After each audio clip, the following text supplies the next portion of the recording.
Well, hi folks, this is Darren with My RV Works. Today we are in Clallam Bay, Washington, and I figured to start the video instead of looking at me, I'd show you out at the Strait of Juan de Fuca. Across the other side over there, through the haze there, is Canada, Victoria, Canada, and Vancouver Island. Right along the waterline there, just over the road, a railroad used to run through here. So there's some pretty fascinating history. But anyway, so what we're working on today was working on a beautiful Class A coach here in Clallam Bay, the RV park right across the road from the Strait. It's just a beautiful, beautiful office. I'm in the office right now. This is me working. We're working on an AquaHot. We're here to do an annual service. We were here several months ago. The customer states that his AquaHot didn't work, and we diagnosed that the problem was the switch. That would be the switch that's inside of his RV. And so basically on that service call, we just moved the switch from his engine preheat over to the boiler, and we got him working, and we saved the day that way. So when you have that situation, you have basically three options. Either go without your preheat and just leave it alone.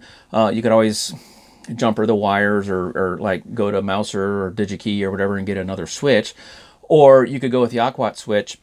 The problem with the AquaHot switch is a switch that we replaced, that you would replace. Those switches are obsolete, and we're going to show you these here in a minute. I just want you to enjoy that view.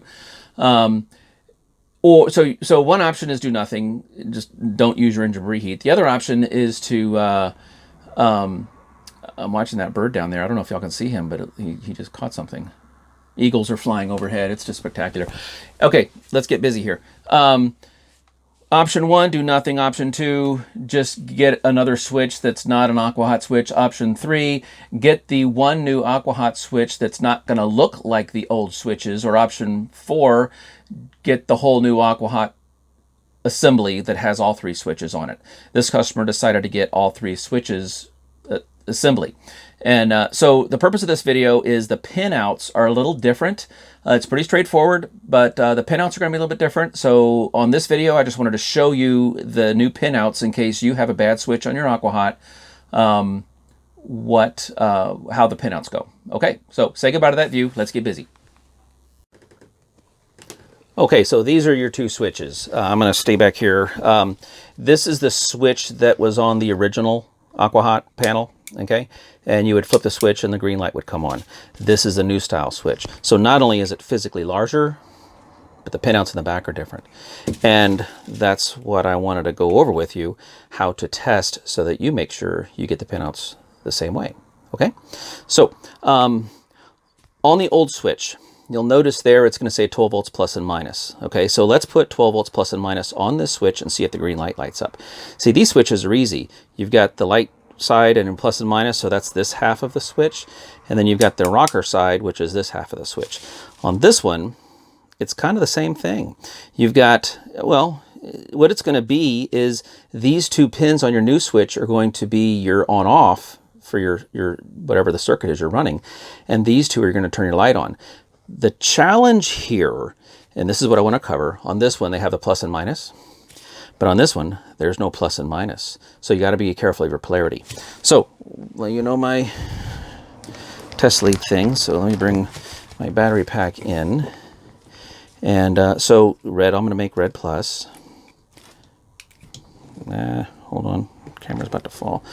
I've just got it set up on one of these little simple tripod things. So here we have plus and minus. Okay, and I'm going to use my battery pack here to energize that.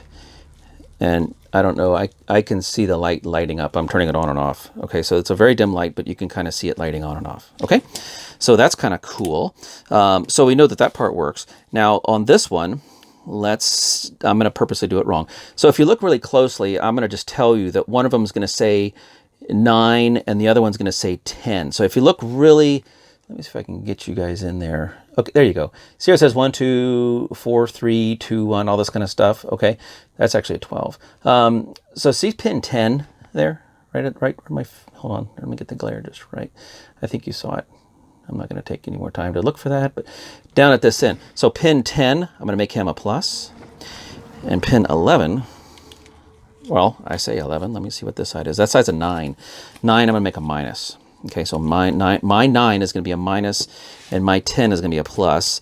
And there's the plus on the battery. There's a minus, And do we have, okay, oh, let me put you in a few. I have a light. Okay, I'm doing this right in the window of the coach, but I'm doing it on and off. You see that? There's a light. Now let me change polarity, and so that means my 10 is going to be minus, and my 9 is going to be plus. Okay, everything's falling over here. Sorry. Okay, and when I do it that way, I get no light. Okay, so the takeaway here. 10 is going to be plus, 9 is going to be minus. Okay, and it's not marked on these new switches. Let me just drop that. It's not marked on the new style switch like it is on the old style switch with the plus and minus. Okay, 10 is plus, 9 is minus. The rest of these switches here, I'll put my meter in continuity beep mode. And so now the meter is showing OL, which means open loop. And so when I'm in my continuity, I'm in this mode right here. I've had some questions. I'll probably be doing some videos.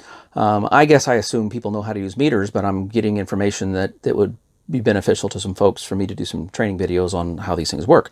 Because a big part of what we do out here is working with meters and test equipment and things like that. So I figured, well, if it'll add value to you guys, I'll do it. So here I've got my little beep, beep, beep, you know. We can read ohms as well. So ohms and continuity work within the same mode. So that OL you see there is open loop. So when I'm in my beep, beep, beep mode, I'm going to do continuity tests. So I always like to test my leads and touch them together and listen for a beep. Okay. So if I get a beep, the other thing we can do is on that ohms part of it, watch the meter down here. You'll see that I have zero resistance. There's no resistance. In fact, these two wires, when they go into the bottom of the meter here, it's effectively the same lead. There's no resistance. And so we're going to use the beep mode on our switch. So we're done with the plus and minus light side. And I've got two of the old switches here. I don't know which one's the bad one, but this will be fun to test. So that is to say, if I flip my switch, I should have continuity, right? I should have voltage through my switch. So I'm going to flip it with, let me put one there, one there. I have no continuity, and I'm going to flip. Okay, see, I have no continuity through that switch. This was the bad switch. I'm going to take the other switch. I just pulled it out of the socket there. And then I'm going to put it here. Hear my beep? So I have continuity there. I don't know if y'all can see what I'm doing. I'm flipping the rocker switch, and I've got my two leads touching those two pins. So these two pins, continuity through the switch. So the other bonus of this video is this is how you would test your switches. So here you have no continuity, no beep at all. Okay. On the new switch, we've already established that 10 is plus and 9 is minus, so that leaves these two pins down here. I'm going to I've got alligator clips I can use to get my hands free, but I want to get that in there like that. Okay, no beep. I'm going to rocker my switch. Now I've got a beep. Oh, that's one way. That's the other way. Okay, so there you go on the switch. Now let me show you up here. Here, I'm going to take you for a ride. Hold on. The wires are tangled up. In this coach, okay, there's your view again. What a beautiful spot. Let the light. Okay, so this was I got my wires loose. I'm being careful. This was the old switch panel.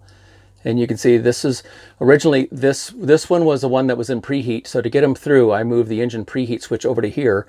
And like we just proved, the switch didn't work. This is the one that I pulled out just to do the test to show you guys. But we're going to replace this whole panel with this new panel here. And so here you can see they look differently. And it'll basically go in the same spot. But your wiring is different in the back. Not a lot different. The big key is on these old switches, they have a plus and a minus for your light. On the new switches, remember number 10 is your plus and number 9 is your minus. But the switched circuit will pass through the pins, okay? So if all that makes sense, I've already got a video. Let's see if we can do it this way. Well, if I'm in the shot, hi, here I am. How you doing, guys?